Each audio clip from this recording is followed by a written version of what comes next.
Ne vous conformez pas au siècle présent, mais soyez plutôt transformés par le renouvellement de l'intelligence afin que vous discerniez quelle est la volonté de Dieu, ce qui est bon, agréable et parfait. Mesdames, Messieurs, bienvenue. Aujourd'hui, nous avons le plaisir et le privilège de recevoir pour vous le révérend Paul Mukendi. Quand je dis ce nom, déjà dans vos maisons, vous avez dit comment ça se fait. Il est là, il a accepté notre invitation. Révérend Paul Mukendi, bienvenue. Merci. Voilà. Alors, ne vous conformez pas au siècle présent, ça c'est le thème de la conférence d'ailleurs que vous allez organiser ici même à Kinshasa. Nous sommes à Kinshasa, pas au Canada. Vous allez organiser ici à Showbuzz. Ce sera pendant combien de temps? 3 jours, du 16 au 18 décembre 2021, pendant 3 jours, où on va organiser cette manifestation. Ok. Ouais. Pendant 3 jours, on aura le temps d'en parler, justement toujours dans cette émission. Mais avant, c'est vrai, quand j'ai parlé de vous, j'ai parlé du révérend Paul Mukendi. Dans les maisons, ils ont crié, ils ont dit mais comment ça se fait, comment il a fait pour le recevoir. Vous êtes effectivement ici à Kinshasa alors que vous êtes accusé là-bas au Canada de beaucoup de choses. Comment vous avez fait pour arriver ici? Je crois que comment j'ai fait pour arriver ici, c'est un grand mystère. Et je réserve ce mystère-là dans la sortie de mon prochain livre, sur toute cette saga judiciaire au niveau de Québec. Et je vais l'expliquer en long et en large et avec beaucoup de détails. Vous ne voulez pas nous donner ce scoop? Je pense que beaucoup de gens attendent. Ils veulent savoir comment il a fait pour arriver jusque-là. Mais cependant, mon livre arrive. Sinon, le livre n'aura pas beaucoup de poids. Ça, c'est une partie du livre qui sera vraiment très succulente. On peut dire que c'est un miracle. Un grand miracle. De l'Éternel. Un grand miracle. Alors, révérend, parlons-en un petit peu. On vous accuse de quoi, vraiment? On m'accuse de beaucoup de choses. Beaucoup. Comme quoi? D'agression, de voies de fait, de blanchissement d'argent. Le fisc est derrière moi, on m'avait pris mes enfants, on m'a pris mes biens. C'est un cocktail. Tout ce qu'ils ont montré, ce n'est que le petit point de tout ce qu'il y a derrière. Mais sinon, c'est beaucoup de choses. C'est un cocktail judiciaire. On dit qu'il n'y a jamais de fumée sans feu. Alors, vous-même, sincèrement, vous vous reprochez de quoi? Je pense que celui qui a fait cet adage de dire qu'il n'y a pas de fumée sans feu n'a pas dit vrai. Parce que Jésus-Christ dit on vous serait accusé, traîné devant les tribunaux à cause de mon nom. Alors, je ne me reproche de rien. Tout ce dont on m'accuse ne s'est jamais produit. Et aujourd'hui, je suis là. J'ai toujours clamé mon innocence et je suis innocent. Vous êtes innocent, on vous accuse de viol, on vous accuse, vous avez cité même de blanchiment d'argent. Quand on parle d'argent, c'est-à-dire que vous avez énormément d'argent, d'où vient votre argent? Dieu m'a béni. Et je pense que je suis un homme de Dieu, je suis un pasteur, je suis aussi un chef d'entreprise et je suis dans beaucoup de choses. Et mais mon argent, ça vient des dieux. Le Seigneur m'avait fait la promesse et il a réalisé sa promesse. Qu'est-ce qui peut provoquer, à votre avis, cet acharnement sur vous? Parce que c'est un acharnement. C'est une persécution, plus qu'un acharnement. Carrément, oui. Une persécution. Et je pense que mes enseignements ont beaucoup dérangé. Et ça se mélange encore que tu es noir dans un pays des Blancs et réussir, ce n'est pas aussi facile. Mais mes enseignements ont beaucoup dérangé. Beaucoup. Vos enseignements ont dérangé. Vous parlez de quoi dans vos enseignements? Dans mes enseignements, j'enseigne la parole de Dieu. D'ailleurs, c'est pour cela que je vais encore tenir cette conférence sur « Ne vous conformez pas au siècle présent ». Je prêche un évangile non dilué. Ça veut dire que ce qui est écrit, c'est ce que je veux lire. Si la Bible dit tu ne coucheras pas avec une bête, je veux lire ce qui est écrit. Lévitique chapitre 18 nous montre un peu notre code de conduite. Et le monde aujourd'hui a basculé dans certains principes, dans certaines choses, et on veut carrément éradiquer la parole de Dieu pour réinventer notre monde. Alors lorsque nous prêchons, moi je dis, on ne doit pas se conformer au siècle présent, parce que Paul nous avait déjà avertis. Et en ce moment-là, ça énerve certains esprits. Ça énerve, surtout quand on est suivi, on est écouté. Alors ça énerve certaines personnes. Ça énerve peut-être les non-chrétiens, parce que vous êtes chrétien, vous vous adressez aux chrétiens, aux enfants de Dieu. Mais là, vous êtes dans une communauté où il n'y a pas que les enfants de Dieu. Oui, mais moi, quand j'enseigne la parole de Dieu, je parle qu'aux enfants de Dieu. Mais en même temps, on évangélise aussi. Malheureusement, il y a aussi des chrétiens qui sont un peu mal à l'aise, parce qu'il y en a qui ont un pied dedans, un pied dehors. Mais lorsque nous prêchons la parole, moi, je prêche dans l'église. C'est pour dire que je ne m'en veux pas provoquer les gens. Mais du moins, on évangélise. Alors, lorsqu'on croit en Jésus-Christ, on ne reçoit pas Christ pour demeurer toujours dans notre état ancien. On doit être transformé. On ne peut pas accepter Jésus et demeurer la même personne, la prostituée ou quelqu'un qui aime qui prend toujours la bouteille, qui s'enivre. Non, Christ doit nous transformer. Alors, on ne peut pas dire qu'on accepte Jésus-Christ tout en demeurant homosexuel. Ça ne se fait pas. Ça ne se fait pas. Alors, c'est ce qui énerve peut-être. J'ai toujours dit que l'homosexualité n'est pas un péché, mais c'est plus qu'un péché, c'est une abomination. Parce qu'il y a une différence entre un péché et une abomination. Alors, c'est à ce niveau-là que je pense qu'il y a des gens qui s'énervent. Mais pourtant, c'est la Bible. Nous allons en parler en long et en large, avec beaucoup de détails. Allons-y d'abord déjà dans ce thème. Ne vous conformez pas au siècle présent. Je pose cette question parce que certes c'est la Bible qui le dit, mais en même temps, ici sur Terre, il y a quand même des normes sur lesquelles on doit se conformer pour voilà, vivre bien. Et vous venez carrément avec un message contraire. Pourquoi? Je dois conduire ma voiture comme un bon citoyen. Si on me dit qu'il ne faut pas dépasser 100 km/h, je dois le respecter sur la route. Parce qu'il y a des lois qui font en sorte que nous puissions vivre mieux en société. C'est ça les normes. Oui. Si l'on disait que je ne peux pas mettre la musique au-delà des 23 heures pour ne pas déranger mes voisins, c'est correct. Les normes. Oui. Maintenant, si on venait me dire que tu peux prendre un homme comme toi pour vivre en couple, là, ça devient une chose qui est contre nature. Parce qu'il y a des choses que la nature elle-même nous enseigne. Nous sommes venus au monde et on a trouvé la loi de Dieu. Dieu n'a pas donné à Adam un autre Adam. Dieu a donné à Adam Ève. Et les deux ont commencé à vivre ensemble. Et nous savons d'ailleurs que l'amour entre l'homme et la femme, c'est ça même la beauté, parce qu'il y a continuité de la vie. Mais tandis que si tu mets deux personnes du même espèce ensemble, il n'y aura pas continuité de la vie. Alors là, en ce moment-là, si quelqu'un venait me dire... Même dans l'arche de Noé, il y avait... deux à deux. Oui, 2 à 2. Mais c'est là que Paul est en train de dire, s'éventant être sages, ils sont devenus fous. Parce que aujourd'hui d'ailleurs, pour aller un peu plus loin, il y a un problème majeur dans les pays occidentaux. Pourquoi? Parce que les gens ont refusé même, les femmes refusent de faire des enfants. On refuse carrément. On trouve ça humiliant. On ne trouve pas ça correct. Or, il y en a, s'ils vont faire les enfants, ils vont juste mettre au monde un enfant.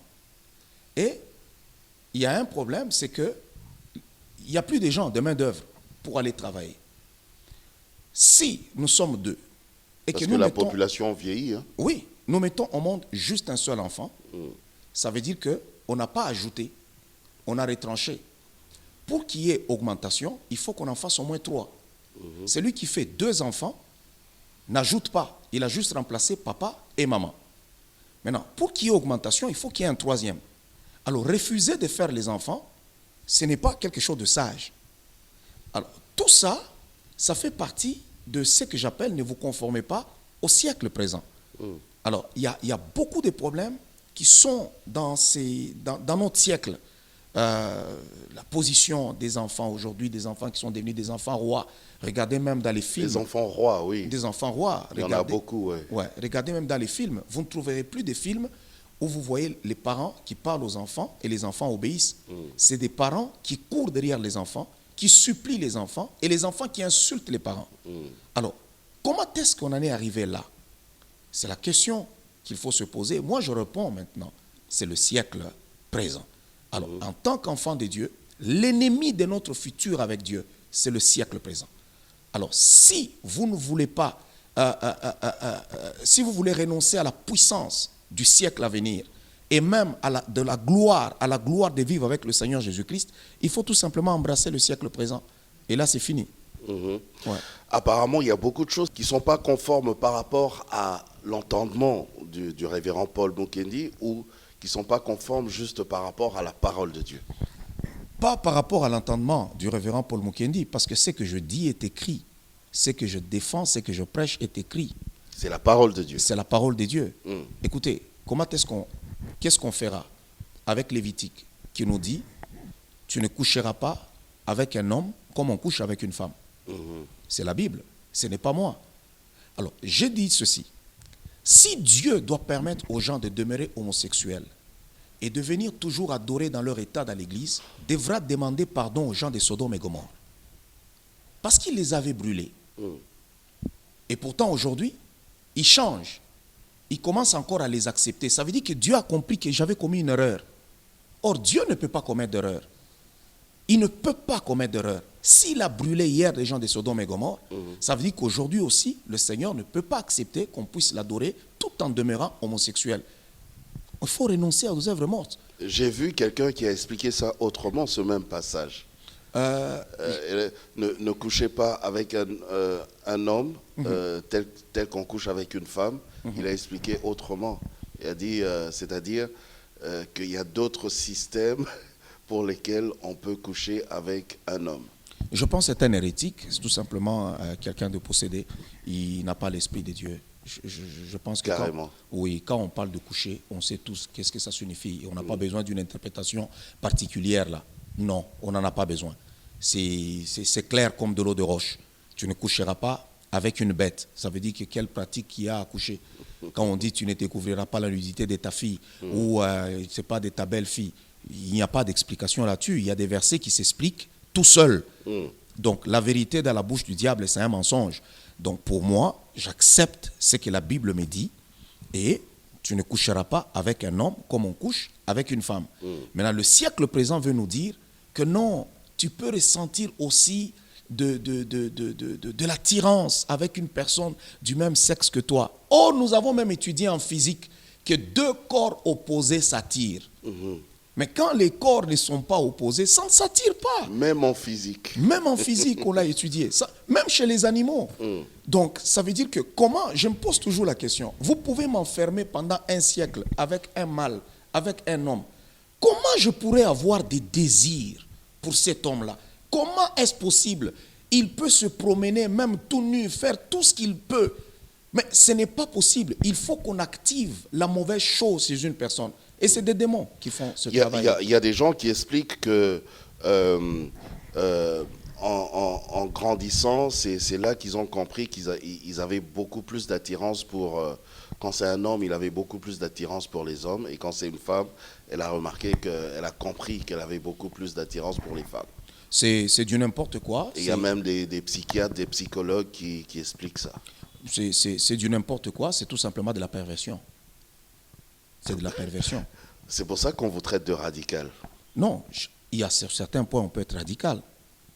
On est radical parce que Dieu ne peut pas commettre d'erreur. Dieu est celui qui choisit notre sexe. Okay. Il n'y a personne qui a choisi son sexe. Dieu dit, avant que tu ne sois formé dans le sein maternel, je te connaissais. Et je t'avais établi prophète des nations. Nous vivons dans une génération où on fait croire. Aujourd'hui, en Occident, tous les garçons veulent devenir des gays. Pourquoi? Parce que on a valorisé beaucoup plus maintenant la femme. Alors tous, l'homme ne sent plus sa place. Okay. Alors il faut qu'il se fasse passer pour une femme pour se sentir utile maintenant dans la société. On a fait croire à la femme que ta position n'est pas bonne. Il faut que tu te comportes comme un homme. Alors, il y a un déséquilibre. C'est pour cela qu'elles se retrouvent maintenant seules. Elles ne sont pas mariées, ça brise le mariage, et ainsi de suite. De l'autre côté, les hommes veulent devenir des femmes. Alors, tout est chamboulé, il y a un déséquilibre. Mais en réalité, Dieu ne peut pas commettre d'erreur. Soit on est homme, soit on est femme. On ne peut pas être neutre. On est homme et on est femme. Et je suis fier d'être homme. Je pense que toutes les femmes qui m'écoutent maintenant doivent être fières d'être femmes. Il y a des femmes qui ont joué un rôle majeur dans la parole de Dieu. Il y a des hommes qui sont là, qui peuvent remplir aussi leur rôle. Être attiré par un homme. Comprenons d'abord très bien que être attiré par un homme, pour faire quoi?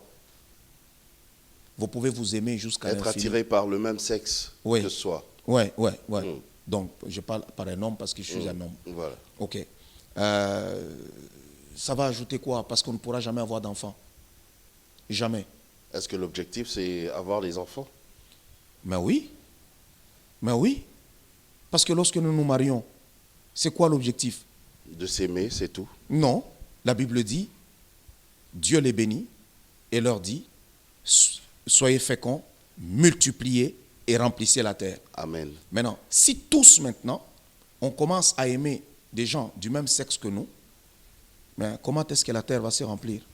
Il n'y aura plus de villes.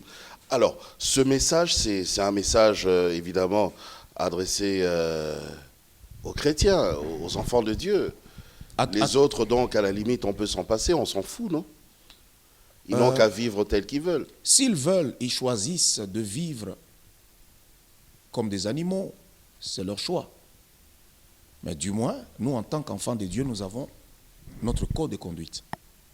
On ne peut pas imposer à Dieu notre code de conduite. Nous avons notre code de conduite. Et ça, c'est important. Mais c'est à nous aussi, notre mission, d'aller évangéliser le monde, d'aller prêcher la parole de Dieu.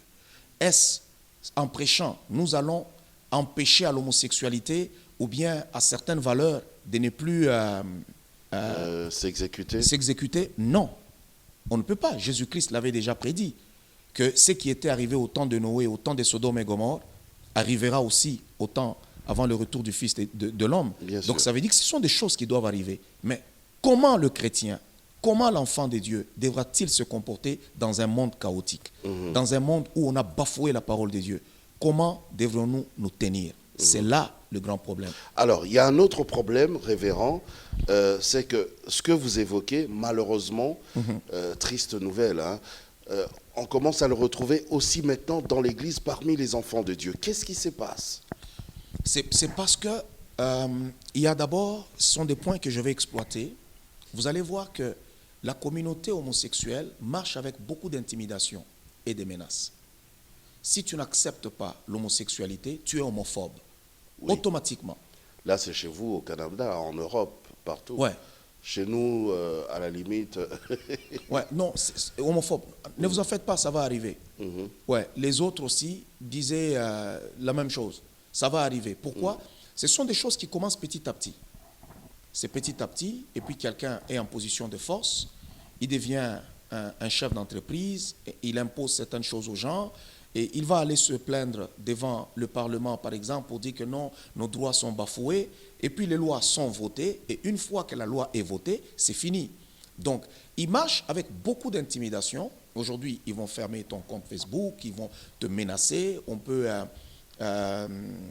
il faut avoir beaucoup de courage aujourd'hui pour parler et dénoncer ces choses, ces pratiques. Il faut avoir beaucoup de courage. Il y a beaucoup vous avez eu beaucoup de courage. Déjà, je vous félicite, hein, gloire à Dieu. Oui, nous sommes des condamnés à mort. Vous avez continué à prêcher, même dans la persécution, dans cette pression, vous avez continué. La Bible dit, qu'est-ce qui nous séparera de l'amour du Christ? Il n'y a rien qui puisse nous séparer de l'amour de Dieu. J'ai rencontré Jésus-Christ à l'âge de 12 ans. Et jusqu'à aujourd'hui, j'ai 44 ans aujourd'hui. Je suis toujours dans l'église. Donc ça fait 32 ans que je suis dans la foi. Que je prie le Seigneur et mon Dieu. Et je ne pense pas que quelque chose peut venir me perturber. Christ m'a tout donné. C'est la meilleure chose qui me soit arrivée dans la vie. Depuis 12 ans, là, vous avez grandi comme tous les jeunes quand même. Est-ce qu'à un certain moment, le siècle de votre époque, là, ne vous avez pas rattrapé? J'ai jamais fumé. J'ai jamais été dans une boîte de nuit. Je ne bois pas. J'ai jamais connu tout ce que les autres garçons de mon âge ont connu. Vous ne mentez pas, vous n'escroquez pas? Non. Pourquoi je vais aller mener une vie qui n'est pas la mienne? J'ai grandi, moi, dans l'église. Tout ce que je sais, c'est la vie de l'église. Et puis, nous, il y avait la rigueur. Hein? Oui, à l'époque, j'imagine. Oui, c'est pas comme aujourd'hui où les gens, ils prient et ils font autre chose. Non. J'ai grandi dans l'église. Ou même pour faire une bise à une fiancée, c'était tout un problème. Oui. Donc, c'est la vie que je connais. Alors, Christ, c'est la meilleure chose qui me soit arrivée dans la vie. Jésus, la meilleure chose. La meilleure chose. La meilleure chose. Pour revenir un petit peu à ce que j'avais dit, on retrouve justement ces genres de comportements maintenant, même dans l'Église, au sein des frères et des sœurs, les frères entre eux, les sœurs entre elles. Qu'est-ce qui se passe? Vous ne Ça, prêchez pas bien ou non. eux ne Dans mon comprennent église- pas bien? Dans mon église, à Je ne moi, parle pas de vous, hein, je parle juste des hommes de Dieu en général. il y a un laxisme. Il y a un laxisme. Il y a beaucoup de gens qui ont relâché. Et je pense que de telles pratiques dans l'église, c'est affreux. C'est affreux. Mais moi, je te ramasse dans l'église, tu es livré à Satan. Tu es chassé et livré à Satan. Parce que, Carrément. oui, je vais vous expliquer une chose. Il y a des choses, il y a des faiblesses qui font partie de la nature humaine. Il y a des faiblesses qui font partie de la nature humaine. Un frère peut pécher, peut trébucher, on peut te corriger, te restaurer. Mais il y a des choses qui ne font même pas partie de la nature humaine parce que c'est la perversion. Même un païen ne peut pas le faire. Même un homme sans Dieu ne peut pas le faire. Mais comment quelqu'un qui se dit avoir le Saint-Esprit Peut être peut-il, pervers. oui, peut-il aller faire commettre des abominations? Il n'a pas, c'est des sorciers dans l'église. Ils n'ont pas de place dans l'église. Ce n'est pas des gens qui sont convertis. Pas du tout. Ah. Non, pas du tout. Et la vraie conversion, alors, elle vient comment? La vraie conversion, lorsqu'on a connu Jésus-Christ comme Seigneur et Sauveur personnel de notre vie, écoutez, il y a des choses auxquelles on renonce pour toujours. Pour toujours. Une personne qui a déjà reçu Jésus-Christ dit au monde bye bye. L'un des signes extérieurs ou des signes tout court qu'un homme a reçu Jésus-Christ, c'est d'abord la haine du monde. Tout celui qui hait le monde, quand je dis de haïr le monde, ce n'est pas haïr son prochain, haïr son gouvernement, mais c'est haïr les œuvres du monde. Alors quand on hait le monde, ça veut dire que Christ a élu domicile chez nous. Mais quand une personne dit que j'aime Jésus, mais qui aime encore le monde, mais il y a un problème là. Il y a un problème. Ça veut dire que Jésus, il ne l'a jamais rencontré. Parce qu'il ne faut pas oublier qu'il y avait aussi des ramassis lorsque les enfants d'Israël sont sortis de l'Égypte. Bien sûr. Et ces ramassis-là n'avaient rien à voir avec Abraham, ni même avec la promesse d'Abraham. Mais ils étaient au milieu des enfants d'Israël, et ce sont eux qui poussaient les enfants d'Israël à pécher et à se rebeller contre Dieu. C'était les ramassis. Alors l'Église aujourd'hui a beaucoup de ramassis, mais malheureusement, il y en a même qui se retrouvent au niveau du pupitre, en train de prêcher. Mais c'est un ramassis. Parce qu'il y a des choses qu'on peut apprendre. On peut même, ça peut vous étonner, parler même en langue. On peut même prophétiser. C'est pourquoi Jésus dit, ce sont eux qui me diront au dernier jour, n'avons-nous pas prophétisé en ton nom? N'avons-nous pas chassé les démons en ton nom? Mais je leur dirai, retirez-vous de moi, vous qui commettez l'iniquité. Alors, pourquoi le Christ va chasser ces gens? Parce qu'il y a deux sortes de revêtements lorsque nous sommes dans l'église. Il y a le revêtement de puissance et le revêtement de salut. Et beaucoup de gens se sont limités au niveau du revêtement ministériel, le revêtement de puissance. Lorsqu'ils ont parlé en langue, lorsqu'ils ont prophétisé, et ils pensent qu'ils sont convertis. Non, la Ness de Balaam avait parlé, mais elle est demeurée à Ness. Ouais. Bis. Cette partie-là seulement. Oui, la Ness de Balaam a parlé. Elle n'a jamais changé, elle ne s'est jamais transformée pour Elle est devenir restée un à homme. Ness. Elle est demeurée à Ness. Donc il y a des gens qui ont prophétisé, mais qui sont encore à Ness. Il y a des gens qui ont parlé en langue, mais qui ne se sont jamais convertis. Ils demeurent toujours les mêmes personnes. Mais lorsqu'on a croisé Jésus-Christ, une personne qui a embrassé, qui a subi tout le cycle total de la croix, qui a embrassé les pieds de Jésus-Christ à la croix, automatiquement, s'il était prostitué, la prostituée abandonne la rue. S'il était ivrogne, il abandonne la bouteille. S'il était homosexuel, il abandonne ses pratiques. Parce qu'on ne peut pas adorer. C'est Jésus, ce vainqueur de la croix. C'est lui qui dit, prenez courage, j'ai vaincu le monde, tout en demeurant encore dans le monde. Impossible. Impossible. Mais qu'est-ce que vous allez dire maintenant de l'apôtre Paul lui-même, hein? C'est l'apôtre Paul qui dit que le bien que je veux faire, j'arrive pas à le faire. Le mal que j'évite, c'est ça que je fais. Qui me délivrera de ce corps de péché?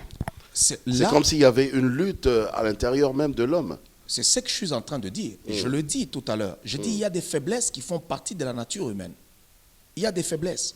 C'est pourquoi j'ai dit oui à Jésus. Oui. Mais je suis toujours dans certaines faiblesses. Est-ce possible? Enfin, expliquez-nous. Non. C'est qu'il faut comprendre ceci. Il y a des choses qui ne font pas partie des faiblesses humaines, qui font partie d'être du monde, pas des liens ou de ceci comme on fait la délivrance. Mais il y a des péchés qui tombent lorsque une personne embrasse la croix, c'est comme s'il traversait l'autel des holocaustes. Et lorsqu'on traverse à travers l'autel des holocaustes, le feu de la croix doit brûler tout ce qui est du monde en nous. Je ne peux pas venir à l'église et me battre chaque jour pour ne pas aller dans les boîtes de nuit. Non, ça ce sont des choses qui Qui disparaissent. doit déjà tomber. On ne peut pas enseigner à un enfant de Dieu de devenir converti. Ou il n'y a pas un processus pour être sauvé. Soit on est sauvé, soit on ne l'est pas. Lorsqu'on a croisé Jésus-Christ, automatiquement, c'est le Christ lui-même, c'est l'œuvre du Saint-Esprit qui vient nous communiquer l'amour de Dieu. Comme la Bible dit, l'amour de Dieu est répandu dans nos cœurs par le Saint-Esprit. Maintenant, dans notre cheminement, il y a des faiblesses humaines parce que nous apprenons maintenant à aimer Dieu, à le servir comme il le faut, et tout en renonçant maintenant au monde. À ne Parce- plus trop s'énerver si vous étiez nerveux.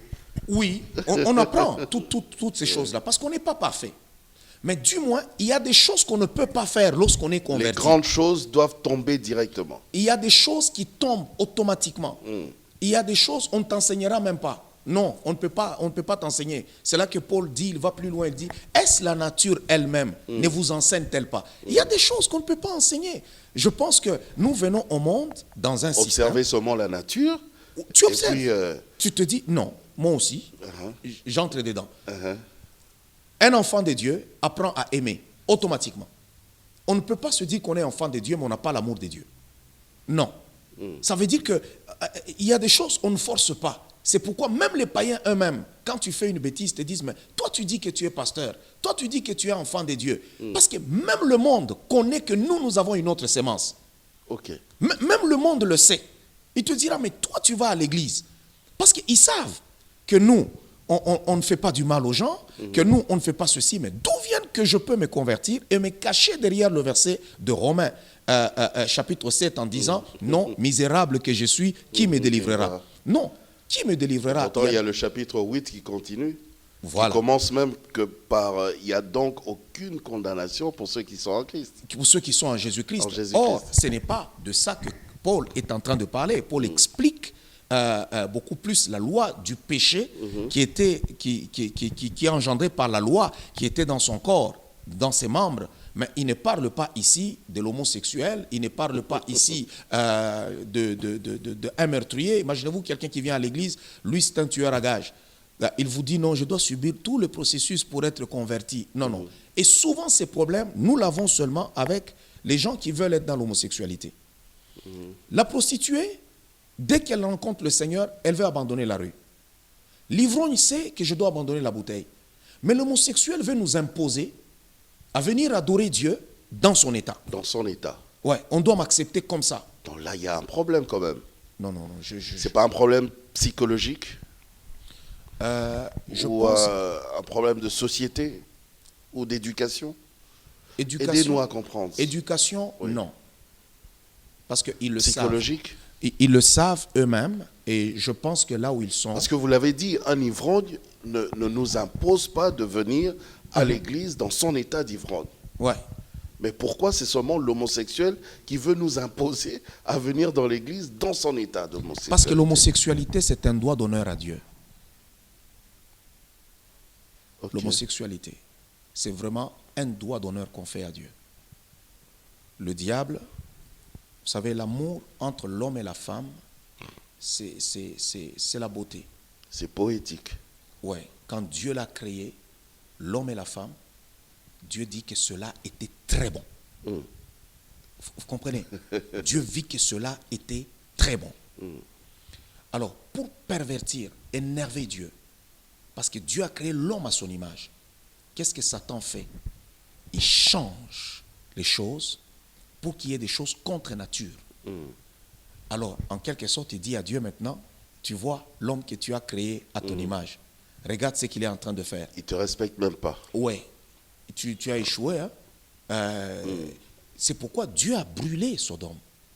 C'était quelque chose de grave. Sodome était dans ces genres de pratiques? Mais oui, Parce qu'on parle tout le temps de Sodome et Gomorrhe, les gens ne savent pas trop pourquoi. oui. Quand on parle de Sodome, ce sont des choses qui sont contre la nature. Ces gens-là, tellement que la ville était polluée, qui sont allés même, lorsque les anges sont arrivés chez Lot, ils ont demandé à Lot du plus petit jusqu'au plus grand. Parce qu'aujourd'hui, vous allez voir, Jésus-Christ avait dit, ce qui était arrivé au temps de Sodome et Gomorrhe arrivera aussi avant l'avènement du Fils de l'homme. Aujourd'hui, on enseigne déjà à nos enfants, depuis le berceau, à être homosexuels. On enseigne ça. Oh là là. À la garderie, à l'école maternelle. On leur enseigne déjà ces pratiques-là, que c'est normal, tu te découvres toi-même. Et quand ils grandissent, ils commencent à grandir, même dans les dessins animés, maintenant, on voit Oui, on voit ça. l'homosexualité, le satanisme et tout ça, On incite les gens, les super pouvoirs. ouais, on incite les gens à pratiquer cela. On incite. Donc c'est devenu normal. Et qu'on rende ça normal, c'est ça Sodome. Même les petits-enfants étaient allés devant la maison de l'autre pour lui dire, Sors-nous les invités, pour que nous les connaissions. La Bible le dit. Oui. C'est dans la Bible. Et c'est ce que nous sommes en train de vivre aujourd'hui. On refuse d'enseigner. Donc connaître même les anges. Oui. Et c'est ça qui était même leur condamnation. Parce que Dieu a dit à Abraham, je veux me rendre compte si ce qu'on m'a rapporté est vrai. Et quand les anges sont arrivés à Sodome, ils se sont rendus compte que c'est pire. Ils sont allés pour chercher à violer les anges. Vous pouvez imaginer. Alors, c'est ce qui se passe un peu aujourd'hui. Il y a même des coins où aujourd'hui on dit que les toilettes pour hommes, les toilettes pour femmes, et puis il y a des toilettes neutres. Ah, il y en a maintenant. Oui, pour les transsexuels, c'est dans beaucoup de pays déjà. Chez vous en Europe maintenant. Hein. Oui. Donc là... Nous, en Afrique, quand même, on garde quelques valeurs, hein, quand même. Hein. Oui, c'est là que il faut se réjouir. Il faut se réjouir. C'est beau quand vous voyez la vie. On est resté quand même un petit peu humain, hein, en Afrique. Oui, je pense que rester humain... Quand même, hein. Pas quand même. C'est beau de voir ça. Oui. Ouais, c'est beau de voir ça. C'est pour cela qu'il faut lutter. Parce qu'avoir des toilettes neutres, là, ils ont poussé plus loin leur folie. Hein. Oui, vous pouvez trouver un homme qui a un gros mollet comme ça, mais qui s'est fait passer pour une femme et qui s'est déjà fait opérer, qui a des seins. Et qui porte des hauts talons. Oui, oui, avec une jupe, mais dans la forme d'un homme. Oui. Alors, quand vous regardez ça, vous vous dites, mon Dieu, où suis-je? Qu'est-ce qui se passe? Yahweh, qu'est-ce qui se passe? Mais on ne peut pas corriger Dieu. Ah, mais révérend, vous avez vu tout ça. Et vraiment, à vous entendre parler, c'est vraiment quelque chose qui vous fait vraiment mal au cœur, mal à la tête et tout ça, quand vous regardez notre société actuellement. Mais comment faire pour sortir quand même de cette situation qui commence vraiment à devenir difficile? Nous bénissons d'abord le Seigneur pour des pays comme le Congo où on a un président chrétien. C'est déjà quelque chose de magnifique. Et deuxièmement, les chrétiens doivent savoir comment se comporter face à ce fléau. Jésus-Christ revient bientôt. Et troisièmement, nous ne pouvons pas arrêter cette machine parce que Jésus l'avait déjà annoncé que cela arrivera. Maintenant, pour les non-chrétiens, ils n'ont qu'à embrasser l'évangile, le véritable évangile, croire en Jésus-Christ. Pourquoi? Parce que tu risques de retourner chez toi un jour à la maison et ton enfant commence à te raconter des bêtises. Non, moi j'ai seulement de l'attirance envers des femmes comme moi ou envers des hommes comme moi. Pourquoi je dis cela? Aujourd'hui, vous venez de dire que nous en Afrique, on est encore bien. Oui, cette génération est en train de passer. La génération qui arrive, qui sera dans les parlements, la génération qui arrive, qui seront des décideurs, ce sont des gens qui ont accès à tous les films d'Hollywood. Qui seront dans des banques. Qui sont avec tous les films d'Hollywood. Pour eux, ces films-là, c'est ce qui est correct. C'est le modèle. Ils voient des hommes et des femmes qui s'accouplent. Et ça reste dans la tête. Nous venons au monde où on a vu comme modèle papa et maman dans une maison. Et nous aussi, nous reproduisons la même chose. Parce qu'un enfant reproduit ce qu'il a enregistré. Maintenant, quand tu viens au monde et tu vois que ton voisin, c'est deux hommes qui sont là, ta voisine, c'est deux femmes. J'ai deux papas, j'ai deux mamans. J'ai deux papas, j'ai deux mamans, ça ne gêne personne. Alors, les gens commenceront à aller à l'église comme ça, parce qu'on va avoir des gens qu'on va monter de toutes pièces, qui s'autoproclameront pasteurs. Et vous allez bénir des couples comme ça? Oui, qui vont promouvoir ces antivaleurs, qui vont promouvoir cette abomination. Et ces gens-là, et on aura des églises où on a des gens de cette espèce-là, qui viennent aussi pour dire qu'on va adorer, on va chanter. Alors il ne faut pas sous-estimer la puissance médiatique et la force de la télévision, la force de l'image. Parce que d'ici 5 ans, pas trop loin, d'ici 5 ans, et même 10 ans, les mêmes personnes qui ont vu tellement Hollywood, seront dans les parlements. Il n'y aura plus maintenant les gens de la vieille école qui diront non, ça c'est mauvais. Non, ils diront non, il faut être tolérant. Il faut tolérer, il faut accepter ça. Il faut ceci. Chacun est libre de faire ce qu'il veut. N'est-ce pas que c'est la démocratie? On est libre. C'est pour cela que l'Église doit redoubler d'efforts pour travailler et pour prêcher Christ sans complaisance. Sans complaisance. Pour sauver quand même le reste. Parce que c'est tentant.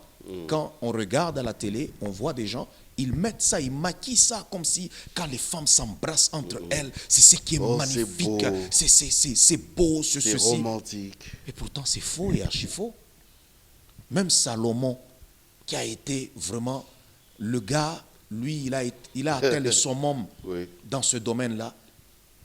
Il n'est jamais allé aussi bas. Même Salomon. Mais aujourd'hui, on nous présente les choses d'une certaine manière. Mais il faut travailler. Il faut qu'on travaille encore en Afrique.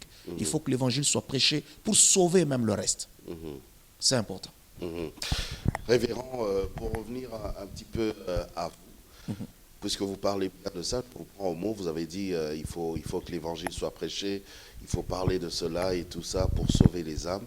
C'est bien. Mais on vous reproche quand même, révérend, d'avoir un langage cru quand vous parlez justement de ces choses-là. Et quelque part, les gens se disent, tellement que c'est cru, c'est difficile à avaler, donc on a du mal à vous suivre. Je ne pense pas. Je pense que... Vous êtes trop direct. Dieu m'a fait comme ça.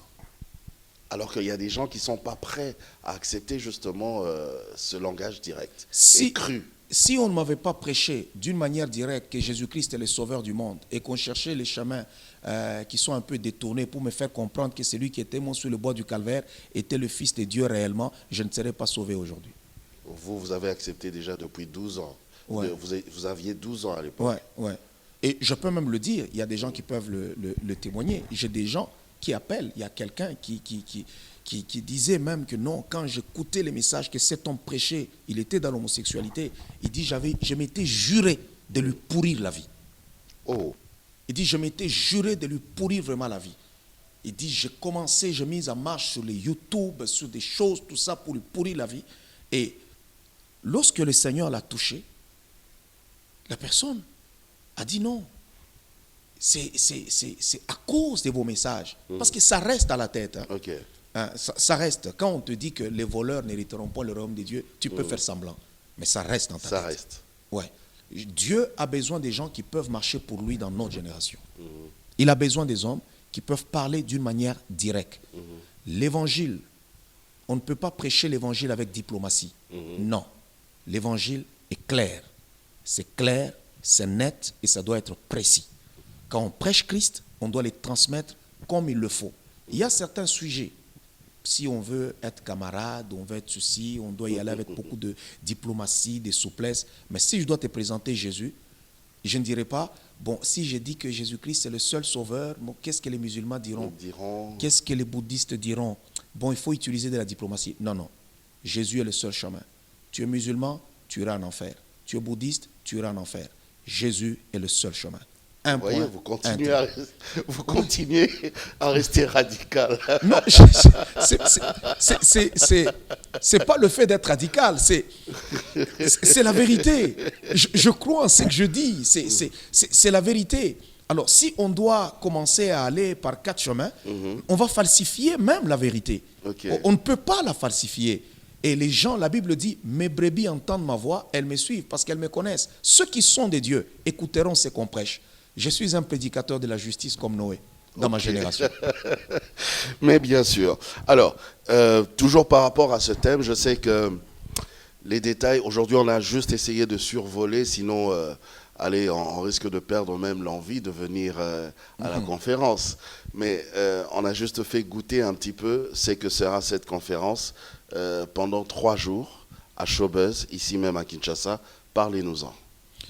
Oui, ça va être un bon moment de rafraîchissement spirituel, de restauration, où le Seigneur va faire encore grâce à son peuple, où on va prêcher la parole du Seigneur pour faire comprendre aux gens de ne pas se conformer au siècle présent. Qu'est-ce que nous perdons lorsqu'on se conforme au siècle présent? Qu'est-ce que nous perdons?